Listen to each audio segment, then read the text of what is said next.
A simples convocação da greve geral desta quarta-feira, dia 24, em toda a Argentina, foi suficiente para que o governo Milei recuasse em 140 dos 600 artigos de seu pacotaço neoliberal.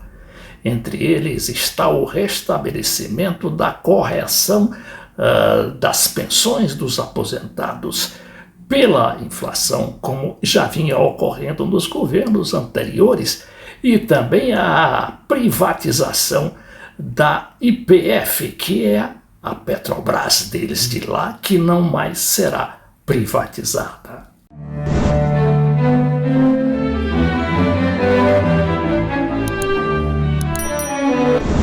Na verdade, o governo se assustou com o nível das adesões dos funcionários, dos trabalhadores, de todos os setores da vida da Argentina a essa greve geral do dia de hoje, não é? Quarta-feira, 24 de janeiro de 2024. E lá vai ser uma greve diferente, porque vai haver, por exemplo, transportes. Os trabalhadores argentinos são muito experientes nessa questão de greve geral, porque se tivesse greve dos transportes, aí impossibilitaria a presença do grande público que eles esperam ser maciça na Praça do Congresso hoje em Buenos Aires. Só para recordar, na época de nosso golpe militar de 1964, houve a convocação dessa greve geral, mas não havia transporte para os trabalhadores se manifestarem na praça pública. Mas vamos então aqui aos recuos do governo, isso sim é que é importante. Eu pego esse jornal aqui, Brasil de Fato, que é ligado, um site ligado aos sindicatos aqui do Brasil, já que as grandes empresas de comunicação, a grande mídia, está evitando falar diretamente no assunto. Então diz que antes da greve geral, Milei recua e modifica pacote de redução do Estado na Argentina. As alterações já vinham sendo anunciadas nos últimos dias pelos meios de comunicação, mas a versão final do documento só foi confirmada neste domingo entre o ministro do Interior, o presidente da Câmara dos Deputados e líderes da direita que se opunham ao Congresso, ao projeto, como a União Cívica Radical e a Coalizão Cívica. Ao todo foram mais de 100 alterações. A CNN Brasil diz que foram 140. Alguns artigos foram modificados e outros simplesmente eliminados.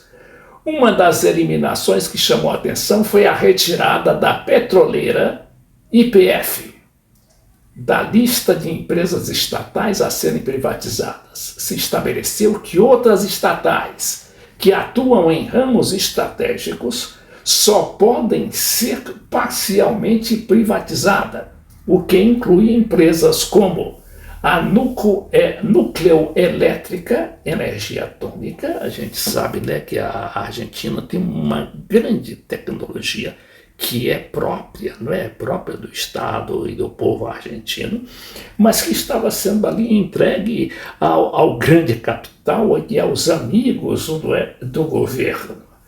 Também o Banco Nación, que era uma espécie de Banco de Brasil deles lá, e a Arsat, que é a empresa estatal que lança satélites. Outra também indústria de ponta da Argentina que estava ali sendo entregue para o grande capital internacional.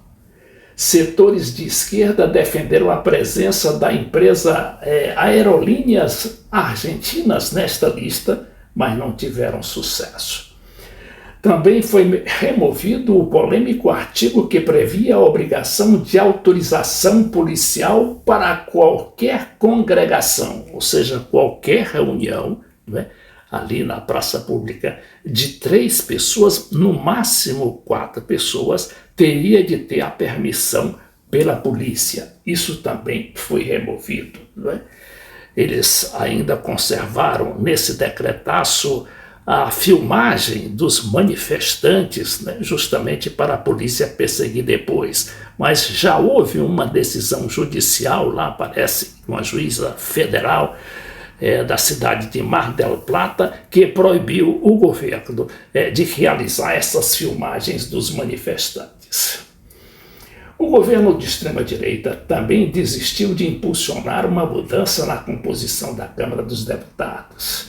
Outra modificação importante foi a aceitação da atualização automática das aposentadorias a partir do índice de inflação, mecanismo que já existia e que o governo Milei pretendia eliminar a partir do decreto de dezembro. O novo texto propõe congelar o mecanismo até abril, quando seria reativado.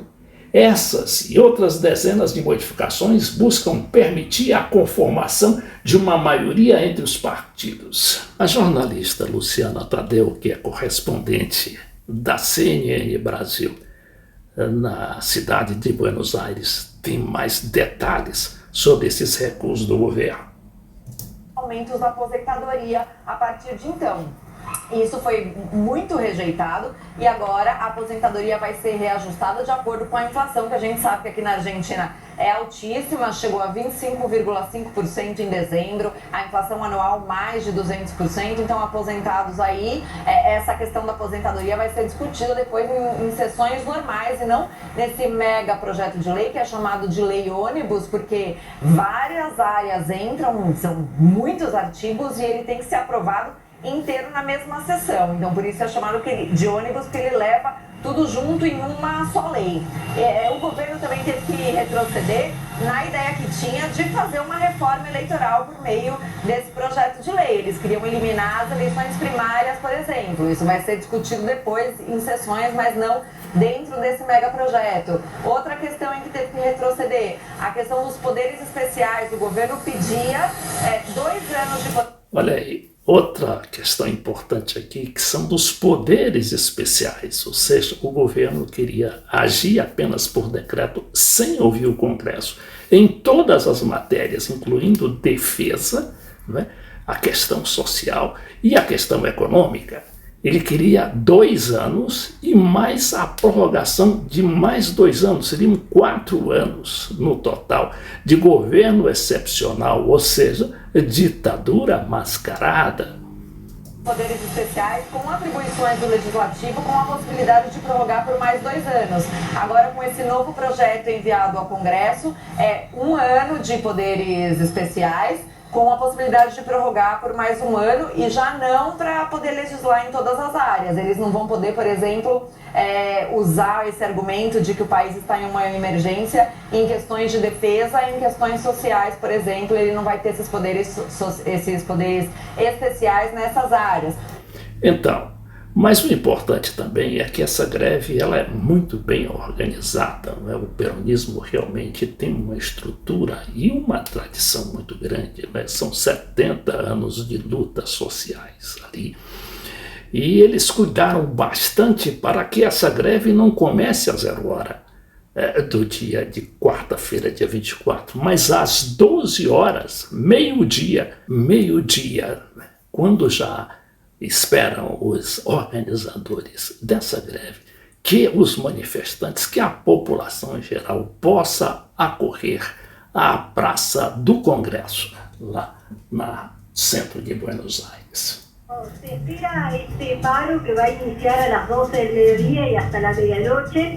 Então a repórter aqui da La Nación, não é, que é um jornal governista e muito conservador, diz que vai começar, não é, ao meio-dia e vai terminar à meia-noite de quarta-feira. Lo que sabemos es que el servicio de transporte público, tanto colectivos como trenes y subtes. Então ela diz o seguinte, que o serviço de transporte público, tanto trens como ônibus, van a estar funcionando entre las 0 y las 19 horas. vai estar funcionando entre as 7 da manhã e as 19 horas. Que mañana hasta las 19 horas está garantizado el funcionamiento de los colectivos, trenes y subtes. Luego se van a estar Então vai ter, né, esse transporte público, também o metrô.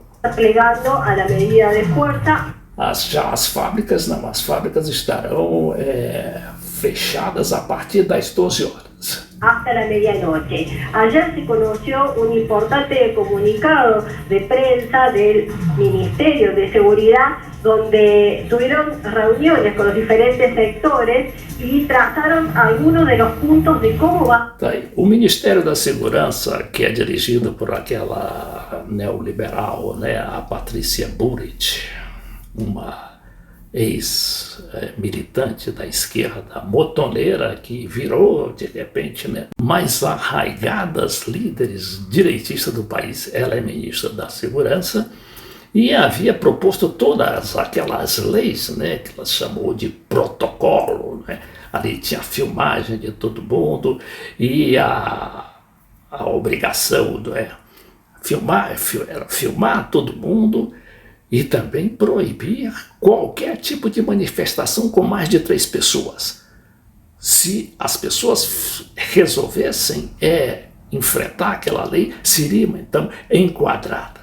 Mas aí esse tipo de providência fez parte desse recuo do governo.